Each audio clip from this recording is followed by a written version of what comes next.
Okay, so I have this Xbox that I got from Goodwill, and it is not reading discs. I went ahead and plugged it up, and I've powered it on, and everything's good except for that.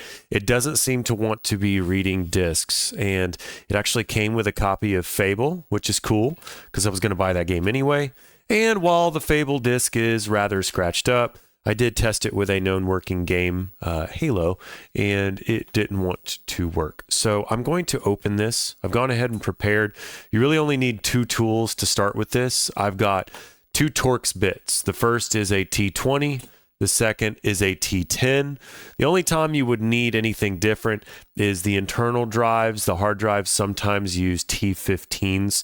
So let's go ahead and open this. I can tell that somebody has either been in this before or they've tried to, because this is peeled back. So I'm going to go ahead. There's 1, 2, 3, 4, 5, 6 screws. And actually, this has been peeled back too. So I'm going to assume that somebody's been inside of this, but for what, I'm not sure. So I'm going to go ahead and take these out. Right. Now, based on the feet right here, it looked like that nobody had actually lifted up the feet. If they did a pretty good job of sticking them back together. So done with that for now. All you saw me do was use a tweezer to kind of peel that back. I wanted to preserve the feet on there. So now we just simply give it a little lift. And we have a Western Digital hard drive and a Thomson DVD drive. The Thomsons are on the earlier models, and they are most notorious for failing. So it does not surprise me in the slightest that this is not working too well. I'm going to take a closer look at the drive and just see if it doesn't need maybe a little cleaning or something. So that's probably where I'll start. This is very, very dirty. So I think I'll just peel some stuff back and look at it. This is where your T10 Torx bits come into handy. So that's just a T10 right there. And you can thread this cable. There's a little clip. You just kind of move it. And then you just give it a little bit of play back and forth, and it should lift up. You can set that. Ooh, yeah, that's super dusty. The camera doesn't do it justice. Then over here, holding the DVD drive down, there's 1, 2 Torx bits right here. Actually, at the dog park a couple weeks ago, there was a husky dog, and the owners had named him Torx. And they said, like a Torx bit. And I was like, I know exactly what you're talking about. And then we continued to talk about nerdy things. And you can just lift this DVD drive out. Good gravy. That's not what I expected. All right. Let me show you guys what I just came upon. This is not stock. Now, this is over the header pin, which is super curious. So this is electrical tape. All right. This is nowhere close. No way. Somebody has tried to mod this once upon a time. With what? I don't know. This looks old. Now, this is pre-modded. I'm not sure what it is. But this cable has come off regardless. So I think what I'm going to do is I'm just going to pull this mod chip out. But I want to know what it is. It's very curious. I'm going to go ahead and heat up my soldering iron because I'll have to do some work here. Wow, this looks old. Ain't no way this is recent. Wow, though. This is a homebrew of homebrews. So normally when you're modding Xboxes, you know, you'd find Aladdin chips or something, but this may not be that old, but somebody has done a pretty interesting job of this. Now, I don't know what this is. It just says SST. Maybe you can let me know, but let me take this off. And we'll start from scratch. Regardless, this wire was disconnected. I have no idea because I don't know what this is, where it's supposed to go. But obviously it was not booting correctly. This is very dusty. So I'm going to assume that somebody did this mod a very long time ago. The amount of dust that's in here, this is a version, I'm pretty certain this is a version 1 Xbox, like a 1.1, 1.0. It's got the WinBond chip, so I don't know. I'm not very good at identifying this stuff right off the bat, but it could definitely use a clean, but I want to know what this is. Very cool. None of the capacitors have been changed. The clock capacitor is definitely original, and that's probably leaked. So let me just dig into this a little bit more. Now that my soldering iron's heated up, let's just remove this stuff and see. And I'll tell you what, maybe I can zoom in here. Yeah. Let's see what I'm working on.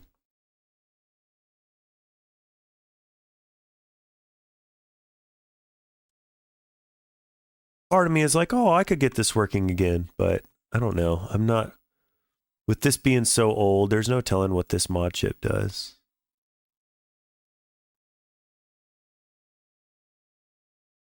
Okay. So this is our mod chip here. See if I can get it to focus. It may not. Well, regardless. Well, here we go. Okay, so I'll try to get a close-up shot of that later, but this is super duper dusty, nasty. I'm sure this drive is toast, but all I'm going to do is I'm going to take a simple paintbrush and I'm just going to breathe this into my lungs, you know? Good stuff. Yeah. I don't have compressed air or anything, and this is just a real quick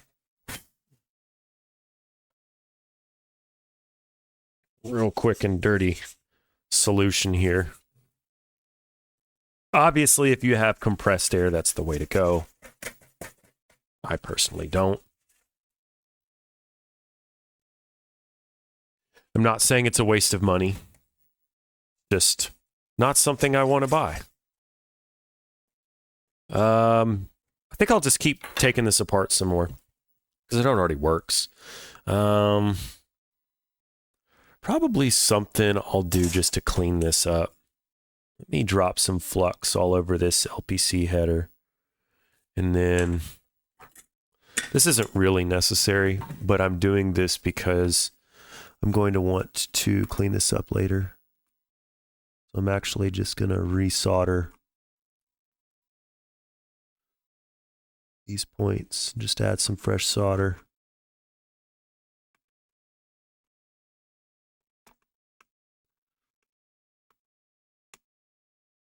And the reason I'm doing that is if I want to remove it or clean it up. It's just nice to have fresh solder on there. Nice and pretty. Clean, pretty solder. Cool. Good stuff. All right, now I will take, this is the daughter board.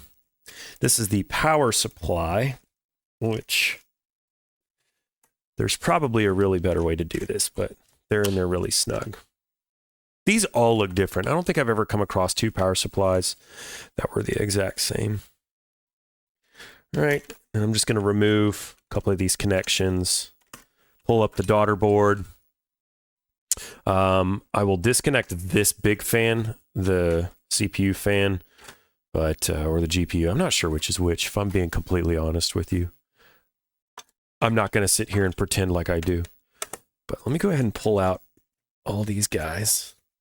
There's a lot of these. Now, one thing I learned too is that with these cases, the 1.6 boards are not compatible with different cases because there's actually a ground point that will ground the board out and it'll cause a short. That's what they say. So if you're ever transferring motherboards between cases and you're not sure if they're the same version, just check. I think it's this point right here.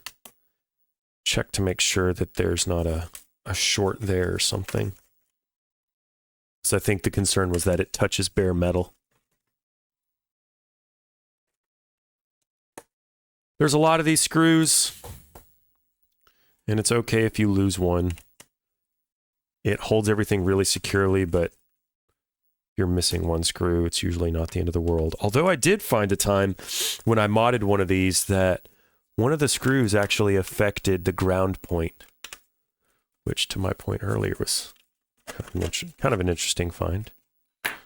Okay. So I think that's everything. I'm going to leave this plugged in because that's locked in. And yeah, you just kind of give it a little tug. Might have to help it out of the ports. Raise, and it's out. Okay, so I'm actually going to set the case and some things aside and just look at the motherboard here. Whoa. Pretty clean. And let's get our brush in here and just really go to town. Now, these consoles are old enough to warrant a recap. It's a very good idea. If you replace any caps on an original Xbox, at the very least, do the big ones. That's the rule of thumb. So 1, 2, 3, 4, 5, 6, 7, 8, 9, 10, and 11. Really, and this is what I mean by the big ones, because these are all GPU, CPU related power. The one that I'm going to focus on, though, is down here. This guy, this is the clock capacitor. These kept the time for you. You know, most would use a battery. You would see in some systems that they would have a watch battery, like a PlayStation, for example, or a computer that keeps the clock.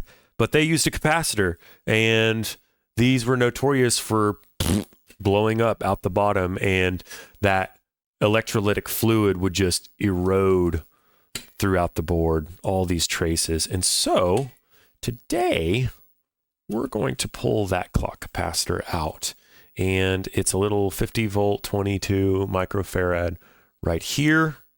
C7G5 is what it says on this board, but there's a lot of links out there talking about these. So all I'm going to do is throw some flux on here. I'm going to mix in some fresh solder, and while you might think that's wasteful, it's really not. Adding in fresh solder helps with the desoldering process.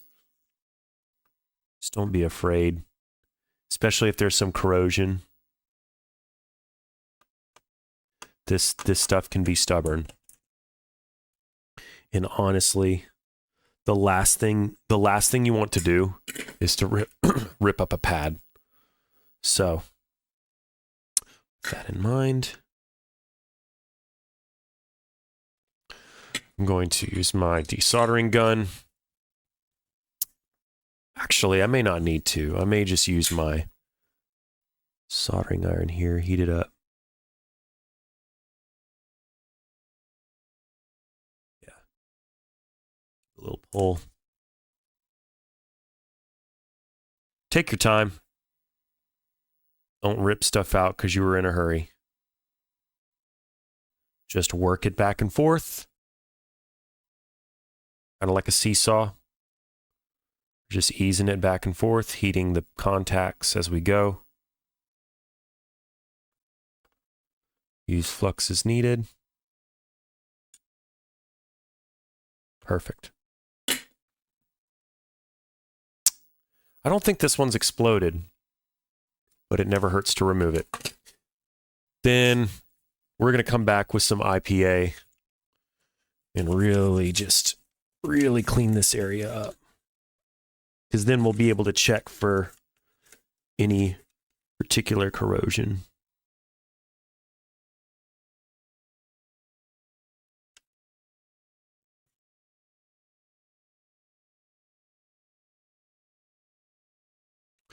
And just because you can't see it doesn't mean it's not there. And what I mean by that is if there's corrosion and it's down in the traces, you might still have problems. So obviously you just want to give things a good clean. IPA.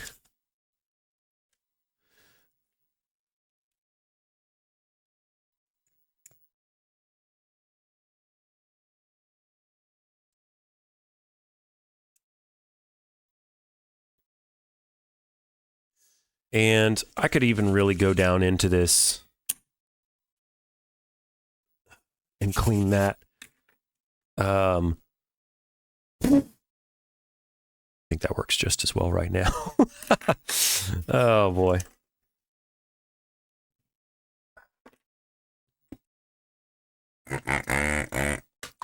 No wait on that for now. So all I've done is remove that clock capacitor, and I'm gonna just continue cleaning around this area, making sure that there's just a little bit. Now, this isn't a restoration. I'm not going to sit here and make you watch me clean this whole board for hours and hours and hours and put on lo-fi beats. No, we're just doing some standard maintenance. That mod chip was really interesting. Again, that was this right here. Sorry, it's not focusing. But as I said in my last video, I like to shoot this, and if there are imperfections, I'm human and not a professional, so you can see this stuff at the same time I do. So you know, oh, well, hey, he's just a regular dude like me. So, got that cleaned up, got that weird mod chip out, and what I'm going to do now is I'm going to have a look-see at this disk drive. I'm going to zoom out for this one because there's not really a whole lot of, not like a ton of detail to be seen here. And that's just the fascia. Let's just, again, I'm going to go ahead and take this out of the bracket. It's just plastic.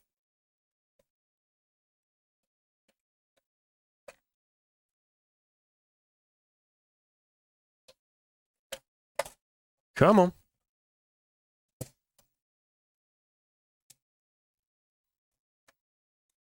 There we go. And again, Thompson drives, notorious for dying. They were in the first models. I don't have high hopes for this, but what I can do is I can do everything that I know to do to try to keep it alive. One of those things, I'm going to switch over now to my Phillips head on my little screwdriver here. And I'm going to take out a couple screws. All right, there's two inside here, and then there's two on the back side that are actually still Torx Bit. I'm going to take the two off the top first.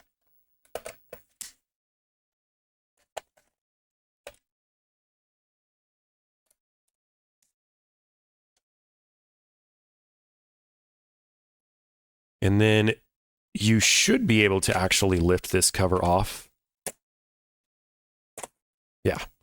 And again, no surprise, it's absolutely filthy in here. Just brushing it off camera so I don't get the dust right back in the drive. That would be really pointless.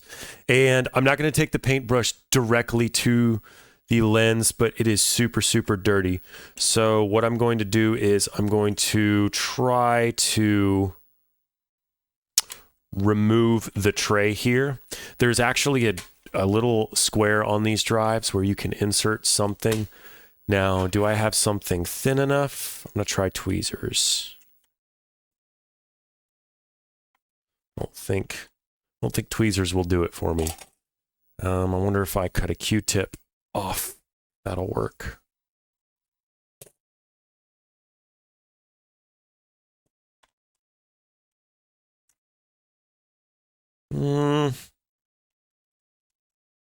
No, you probably need something a little firmer. Okay, no worries.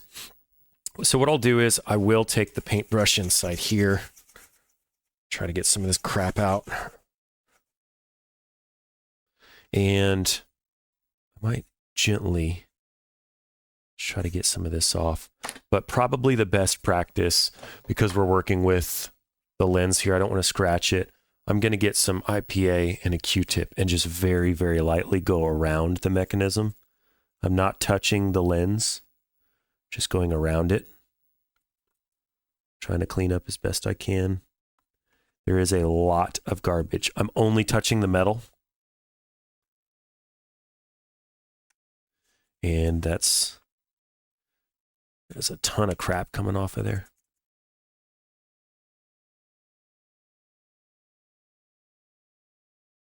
It's just still gunk. Okay, and then what we can do is get a fresh Q-tip, and then we can gently clean, and I do mean very gently. You almost just want to breeze by it. Clean the lens.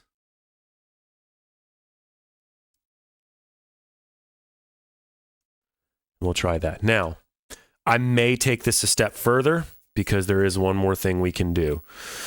So for now, let's take it a step further. I'm going to switch back to my 10 Torx, and we're going to take off this back panel.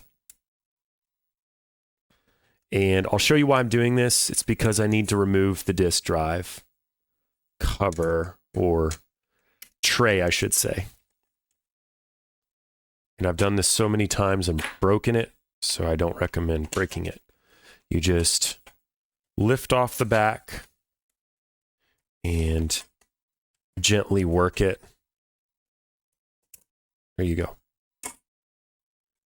And a little bit of crap in there too. All right, but what I'm trying to do is get up under here. I'm inspecting everything. Still looks very clean for the most part on the boards. But this white mechanism here, you can push that.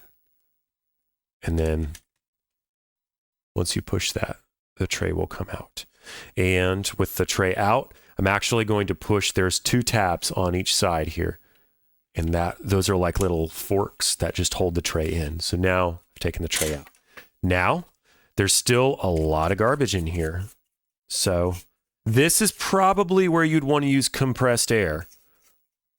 Again, I'm cheap. I'm using a toothbrush and some paintbrushes. I'm a bit of a Neanderthal with this. But just be careful around these gears. Careful around these belts. You don't want to damage anything. I was looking to see if something was damaged. All right. Just giving it a good clean right now. Nothing wild. Now, the next part of this is on laser. This is going to be really hard to see. But on the laser assembly, on this backside, you'll see on mine, it's like a pink colored screw. And what that is that is a potentiometer. And with older dying lasers, you can turn the resistance down, meaning the ohms will go down, less resistance. And what it does is it allows more current through, and that will, I don't want to say revive a dying laser. All it does is it pushes a little bit more power to the laser to keep it working. This is not a long-term solution. You're basically, eventually, with enough time, the laser will die. And you're just kind of helping it along to get the most out of it. But if you overdo it, you can burn up your laser and you can ruin your games. So don't do this if you don't know what you're doing. But truly, the only way to learn what you're doing is to trial and error and be willing to break your own stuff. So I'm not responsible if you break your own stuff, but that was the spiel. So I can take this out and tweak it. I'm curious to see what the readings are at right now. So I'll show you that in a moment, but I want to look at this board once more. There's some capacitors on here, and I'm wondering if I replace the capacitors, if that'll do it for me, but most people say it's the laser. So I think the way I'm going to do this is just simply open one of these rails. It's just a Phillips head screwdriver. And I'm only going to take off one side right now. And that's too big. Make sure you're using the right size Phillips head. Don't strip your screws. Okay. And again, my goal here, taking one of these out. You don't want to remove these too bad if you can help it. But they do have guides in this. So now, just take that out, set it aside, and you know what? I think I will just take both rails out. I think it's just going to be easy. You're working with very sensitive parts when you're doing this. Don't touch the laser. All that good stuff. Okay. So now, I'll take this out. All right, so probably should disconnect this ribbon cable.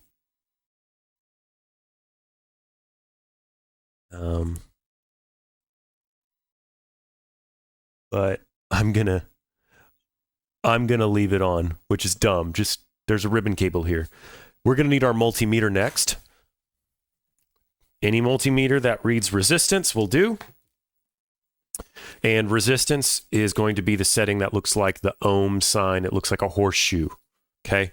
And you're going to take your two probes here. Now, it's really hard to see. I wonder if I can get this pretty close. We'll try to get it super duper close.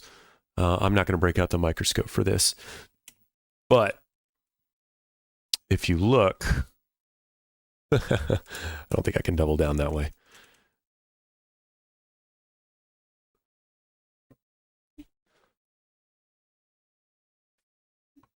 So if you look, you've got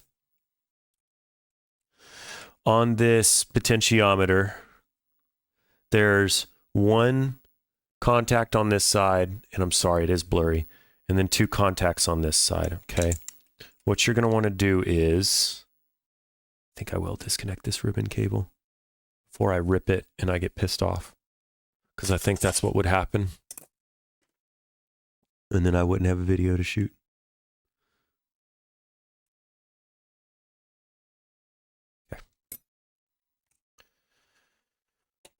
So, on this guy, I'm not sure why it's not focusing. You're going to touch red to one side, and then the negative, positive and negative, red and black, to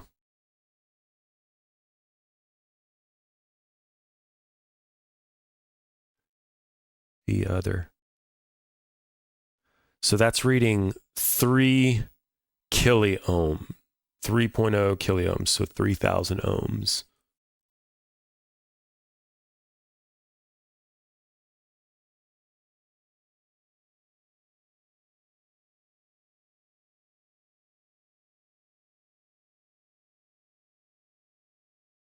Right? Touch the other side.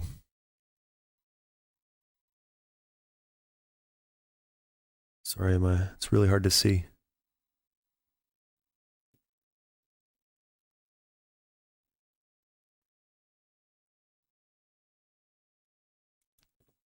All right. And if I recall, so the higher the number, that is more resistance. So we want to lower that number.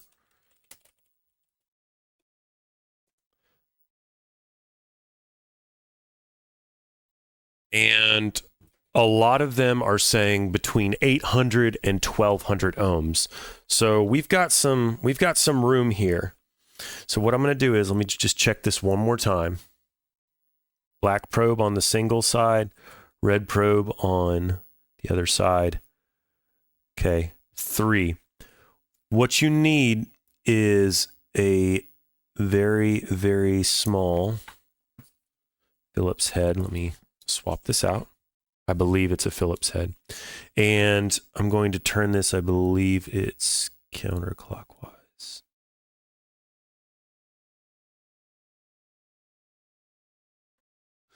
And there is a protective film on this, I recall. Because, shocker, they don't want you to adjust this.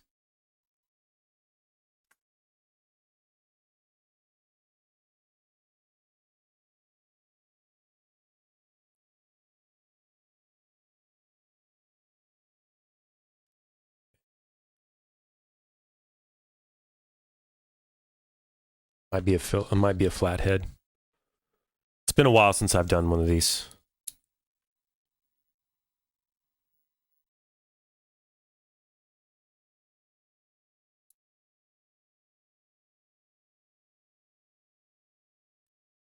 Yep, it's a flathead. You just have to break through this glue.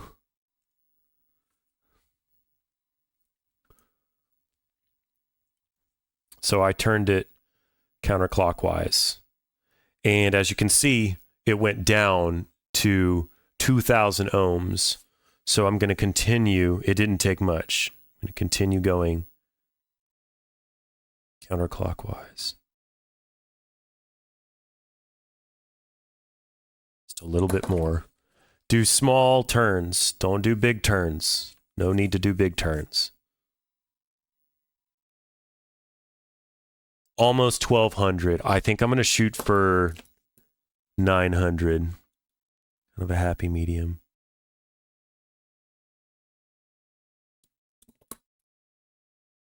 Somewhere close. Don't worry about exact numbers. Just make sure it's within a safe range. I'm going to go a little bit less.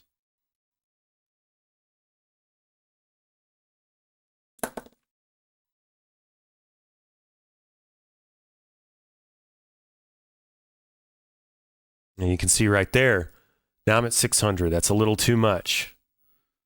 So I need to go back the other direction.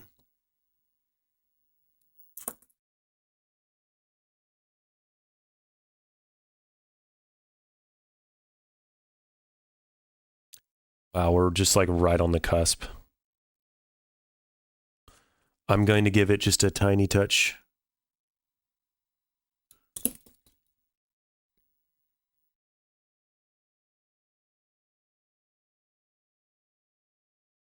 All right, 983. I'm happy with that. So let's get this reassembled. And I'll clean the lens one more time. Once again, just reattach my ribbon cable here, which looks like I need my tweezers for.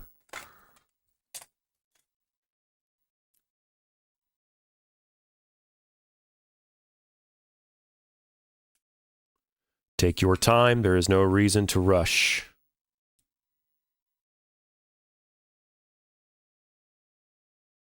Make sure you get a solid connection on that ribbon cable. And when realigning your tracks here, this one, these are the same length, which is good. Start with this side.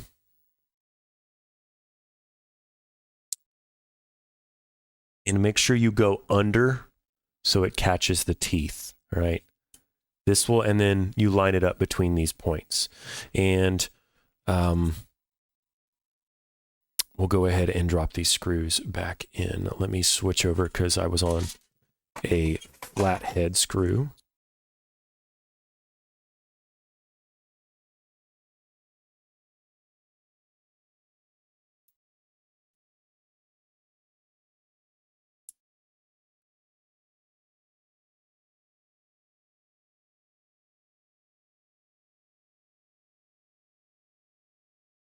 You don't need to put the death grip on these. Snug them.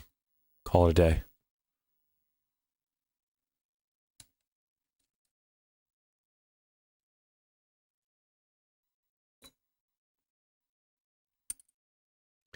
And probably I goofed, but we'll see. Nah, I did fine. Some of them, you can't screw this in until they're both set. So just make sure that you don't take the time to screw this in if you have to set both rails in place.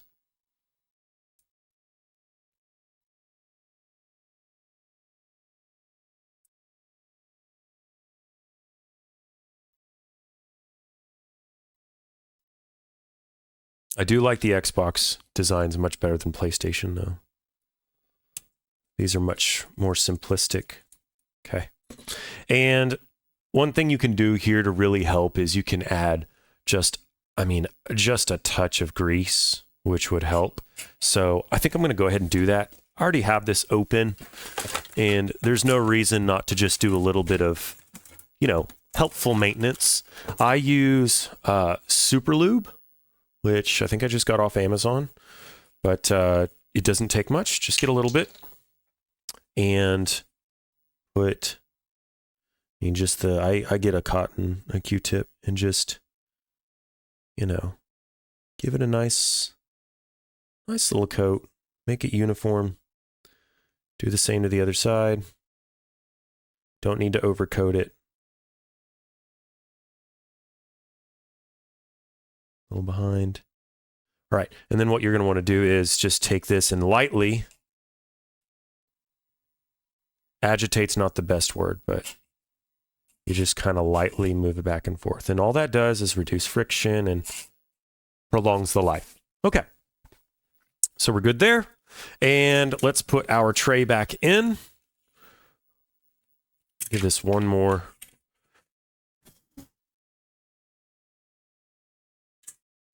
Again, this is not a restoration video. Okay. And put our tray back in, make sure it's lined up.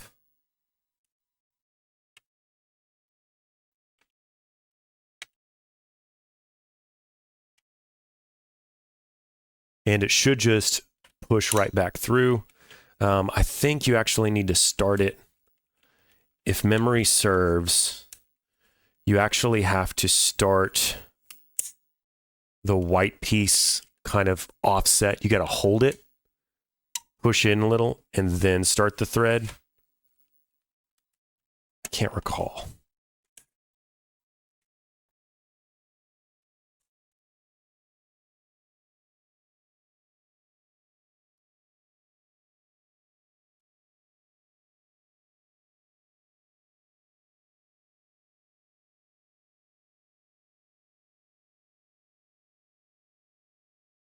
Just make sure everything's level and flat when you do that. Okay. So now we're just going in the reverse order. We'll put the backing on. No, I didn't change capacitors. I didn't work on anything of that sort.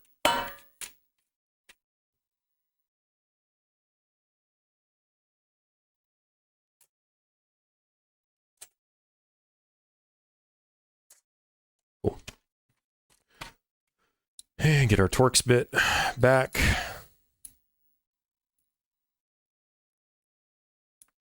Screws.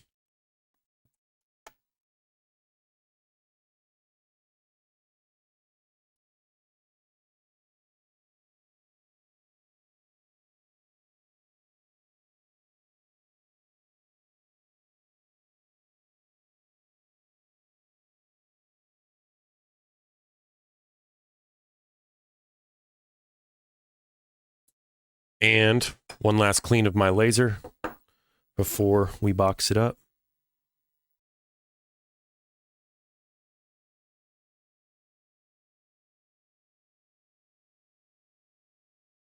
Now we'll put the other piece back on.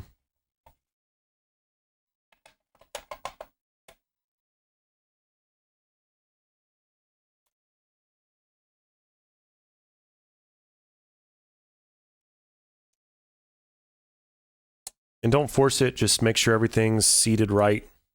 You should know what it feels like. It'll give kind of a robust click, and it'll just feel like it's set in place. If something's not set in place, check your tray height, check to make sure everything's realigned. All right, good to go. So let's pull this back out and look about doing some reassembling. Because this is really dusty, try to brush it off.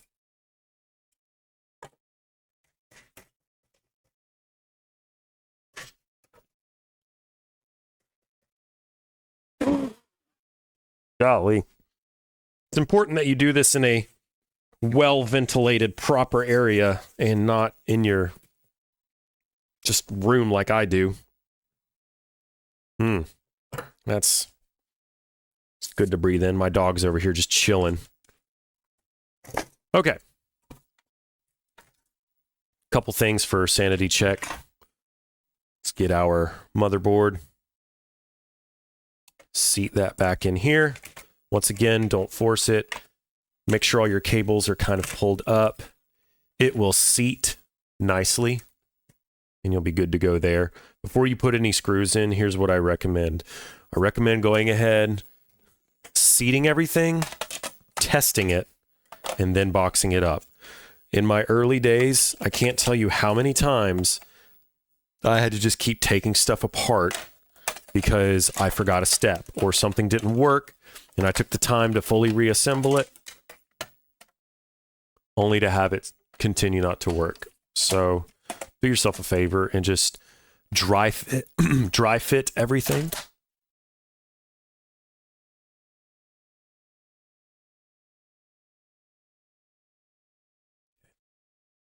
If you took the provided drive cable out, the side with the two shorter is going to be the one that faces the board. Now, if you didn't know, if you use a standard one of these out of a regular computer, it won't have the orientation.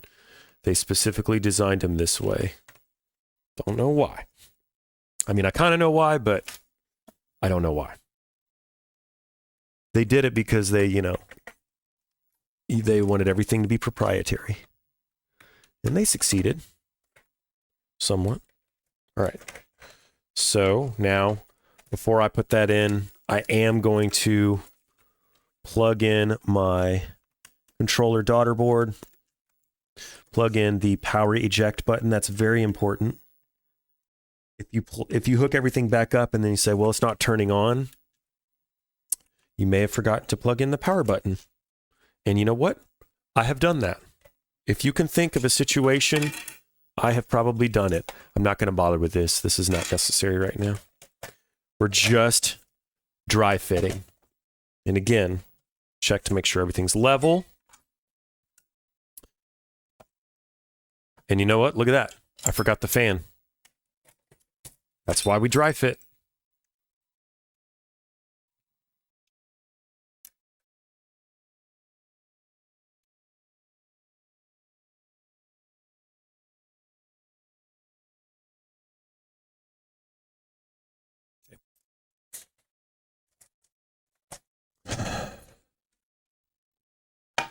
We're not putting everything back together. We're literally just doing this and then plugging in our hard drive. Make sure the orientation's right.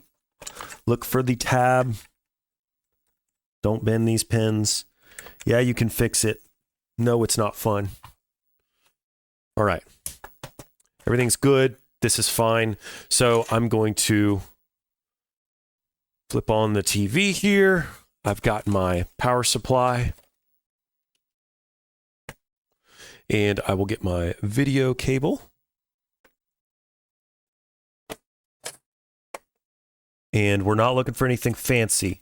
Right now, I just want to see that it turns on. So let me flip over to the system test. And hopefully this works for you guys. Cool. I know you guys didn't see the boot up, but here we go. Looks fine. Let me plug a controller in. Hey, the fact that we've got power, that's a great sign already. Got sound. Everything seems to be working.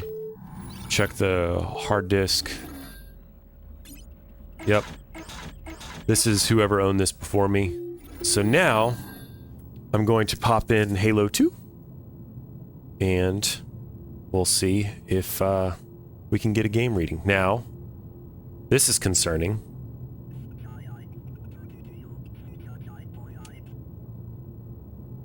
Maybe I just seated it wrong. Check something here. This stuff, you always got to be careful. Maybe I put the bezel back in. Yeah. We'll make sure. All right. See if we can get some Halo action going. Hey, that's a good sign. Took it a minute, but it's a good sign. Hey, look at that.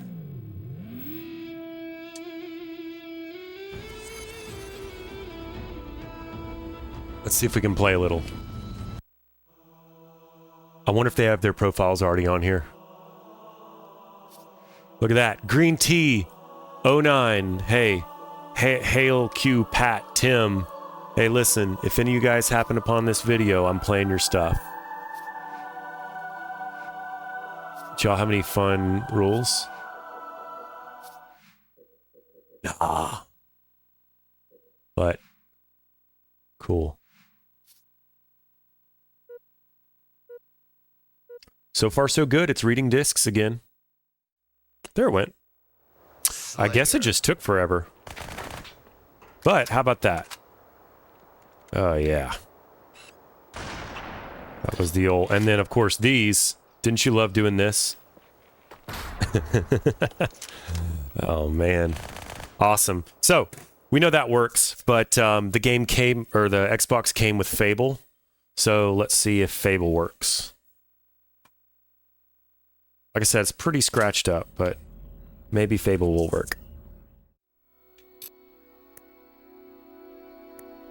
Well, that's cool.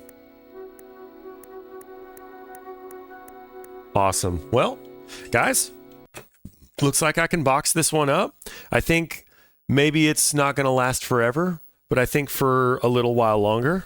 I think maybe this Xbox has a little bit of life in it. I don't think I'm going to do much more to it. I am curious about this mod chip, so I may do a little bit of research, and I might do a future video where I get this working again. I'm really not sure. I've got some mod chips of my own, but this is a really interesting one. So if you know anything about this mod chip, I'll post some information. But yeah, thanks for watching. This has been a really cool one. I'm getting better at these videos, and I'm trying to work out the camera thing. So thanks for watching, everybody.